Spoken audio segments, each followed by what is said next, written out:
இந்த ஷேப் ஒரு எக்ஸ்பெரிமெண்ட் செய்ய போகிறேன். என்ன எக்ஸ்பெரிமெண்ட்னா வளர்க்கணும். எப்படி செய்யணும்னா ஒரு பாட்டில் வினிகர் வேணும், கொஞ்சம் பேக்கிங் சோடா. ஸோ அந்த பேக்கிங் சோடா ஓப்பன் பண்ணிட்டு வந்து இங்கே ஒரு டம்ளரில் ஒரு மீடியம் பவுல் அது ஒரு பிக் பவுல் வச்சுருக்கோம்.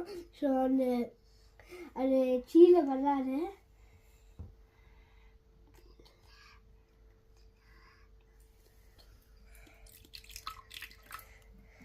விங்கிகள் 2 ml வச்சுக்கணும். என்னது?